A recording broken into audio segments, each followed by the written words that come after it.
सम्मानित साथियों, जय हिंद। जैसा कि आज के इस वीडियो की विषय वस्तु है आकलन और उसके प्रकार। साथियों, निष्ठा प्रशिक्षण के मॉड्यूल क्रमांक 6, जैसा कि आप यहां देख रहे हैं, कला समेकित शिक्षा।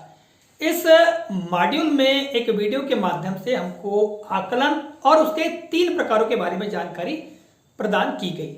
साथियों, हमने आकलन के बारे में कितना समझा, कितनी जानकारी प्राप्त की, इस वीडियो में हम चर्चा करेंगे और मैं पूर्णतः बताने का प्रयास करूंगा बहुत ही सरल भाषा में कि ये जो आकलन के 3 प्रकार हैं, जैसा कि आप यहां देख रहे हैं, assessment for learning, assessment as learning और असेसमेंट ऑफ लर्निंग, इन तीनों के बारे में हम जानकारी प्राप्त करेंगे।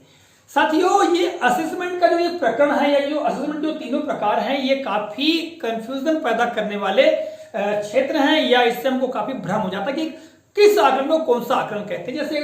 जैसे कि अभी आप देख रहे हैं यहाँ पर असेसमेंट फॉर लर्निंग है ना, असेसमेंट एज लर्निंग और असेसमेंट ऑफ लर्निंग। तो यहाँ पर फॉर, एज और ऑफ, इन तीनों का प्रयोग किया गया है।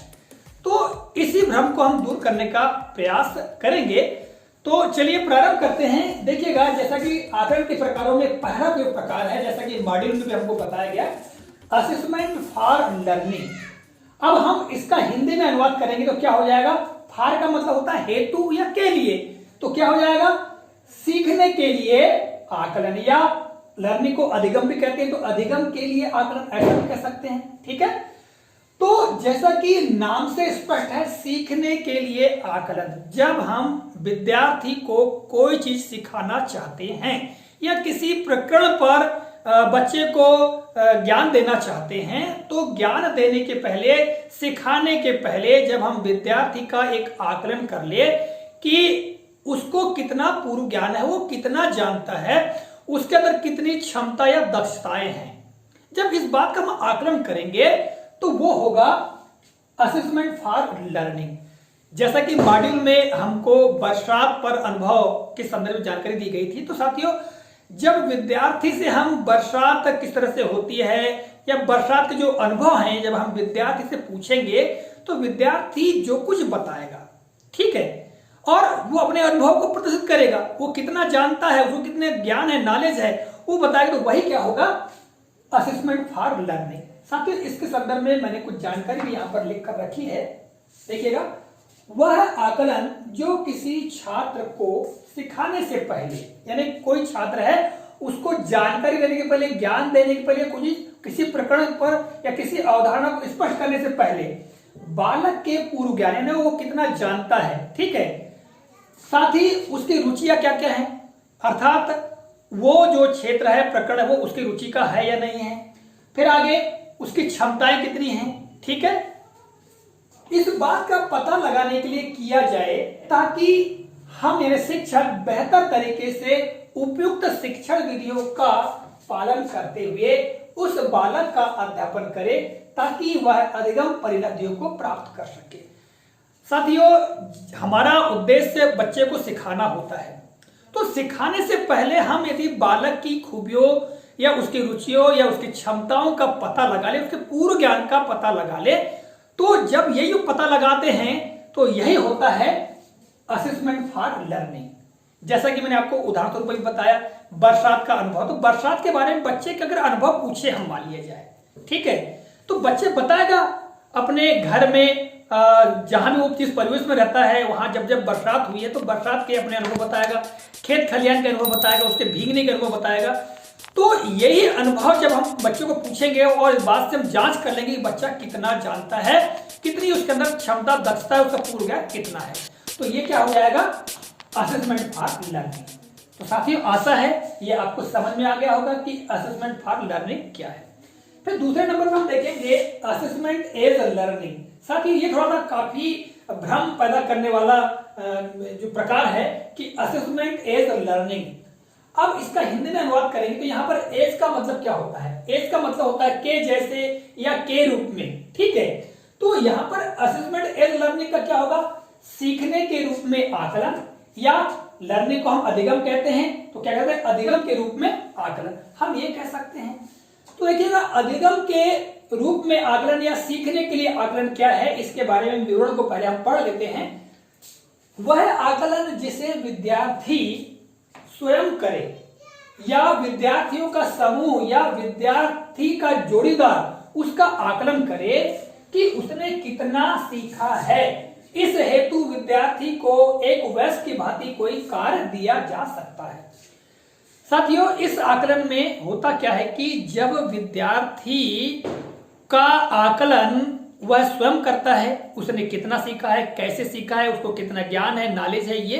दूसरी बात, जो समूह है विद्यार्थियों का, तो समूह के अन्य विद्यार्थी जब उस विद्यार्थी का आकलन करे और बताए कि उसने कितना सीखा है, कितना उसको अनुभव है, कितना ज्ञान है, ठीक है, या जो विद्यार्थी का जोड़ीदार है जिसके साथ में वो पेयर एक्टिविटी करता है, यदि वो उसका आकलन करता है तब वो आकलन होता है असेसमेंट एज लर्निंग। ठीक है, जैसे कि बरसात पर अनुभव की हम बात करें तो विद्यार्थी जब अपने अनुभव को बताता है या बरसात के बारे में कुछ तथ्यों को प्रकट करता है, ठीक है, यानी बरसात के बारे में जानता है कि बरसात में होता क्या क्या है ना। यदि मान लो वो जो कुछ बता रहा है तो जो साथी सुनेंगे या समूह सुनेगा और फिर वो बताएंगे कि हाँ अमुक छात्र ने कितना सही बताया है, कितना उसका अनुभव सही है। तो ये उदाहरण हो गया। तो इस तरह का आकलन क्या हो जाएगा, ये हो जाएगा असेसमेंट एज लर्निंग। ठीक है, यानी सीखने के रूप में आकलन, यानी विद्यार्थी का आकलन वो स्वयं करता है। ठीक है, तो ये साथियों बहुत ही महत्वपूर्ण होता है। देखिएगा, विशेष करके हम केवल एक ही आकलन का प्रयोग करते आए हैं, वो भी तीसरे नंबर में जो मैंने लिखा है असेसमेंट ऑफ लर्निंग अर्थात सीखने का आकलन, जबकि असेसमेंट फॉर लर्निंग भी बड़ा महत्वपूर्ण है और ये भी बहुत ज्यादा महत्वपूर्ण है कि असेसमेंट एज लर्निंग। जब असेसमेंट एज लर्निंग का हम प्रयोग करते हैं, ये एक शिक्षक असेसमेंट एज लर्निंग का प्रयोग करता है तो विद्यार्थी बहुत ही बेहतर तरीके से सीखते हैं। ठीक है, क्योंकि वो जानते हैं, खुद की कमियों को जान पाते हैं कि मैं कहां छोड़ रहा हूं, कहां कमी रह गई है, या उसके जो साथी है विद्यार्थी वो उसको याद दिलाते हैं, उसको बताते हैं कि यहां कमी है या उसको करेक्ट करने की कोशिश करते हैं।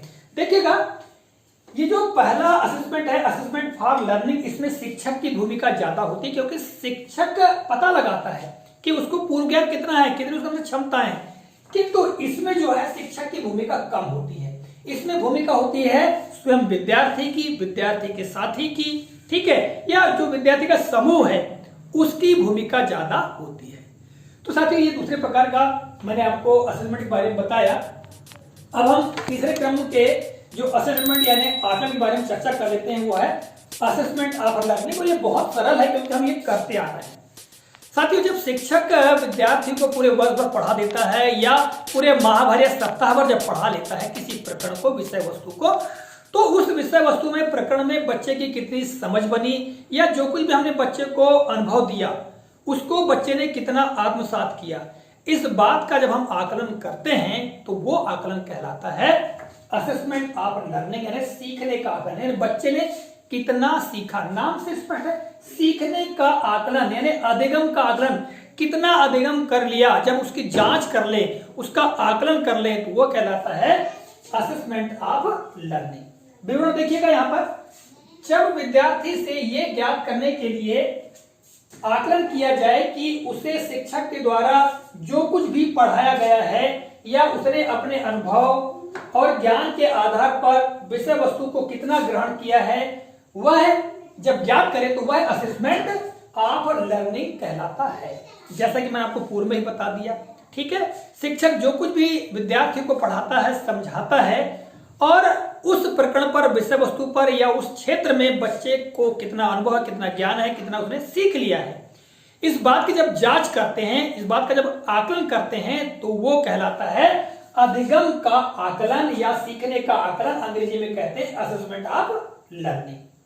ठीक है साथियों, देखिएगा, जैसे कि उदाहरण में बरसात के संदर्भ में मान लो कोई पाठ दिया हुआ है, कोई लेसन दिया हुआ है और उस लेसन में लेखक के अनुभवों को बच्चे को पढ़ाया गया है, समझाया गया है। ठीक है, और उसमें बच्चे के स्वयं के अनुभव को भी जोड़ा गया है, शिक्षक के अनुभव को भी जोड़ा गया है। सबको जोड़ते हुए साथियों, जब अंत में विद्यार्थी ने बरसात के संदर्भ में कितना अनुभव प्राप्त किया, कितना ज्ञान प्राप्त किया है, या जो लेसन दिया हुआ है बरसात के संबंध में, रैन के संदर्भ में, तो उससे संदर्भित बच्चे को कितना ज्ञान हुआ है, जब इस बात का अंत में आकलन या असेसमेंट करेंगे तो यह असेसमेंट कहलाएगा असेसमेंट ऑफ लर्निंग, सीखने का आकलन। तो साथियों, इस कालखंड में मैंने इन तीनों आकलन के बारे में आपको जानकारी दी, बहुत ही सहज और सरल शब्दों में। आशा करता हूं कि आपको समझ में आया होगा। तो साथियों, मुझे अवश्य आप कमेंट करके बताइएगा कि ये जो मैंने तीनों आपको प्रकार बताए हैं, क्या आपको ये ज्ञानवर्धक उपयोगी लगे और क्या वाकई आपने समझा है। और साथियों, यदि ये जो अवधारणा आपके अनुसार कुछ और है तो आप मुझे कमेंट करके अवश्य बताइएगा। ठीक है, तो साथियों, मिलते हैं अगले कालखंड में फिर से किसी नए प्रकरण, नई जानकारी के साथ। तब तक के नमस्कार, जय हिंद, वंदे मातरम।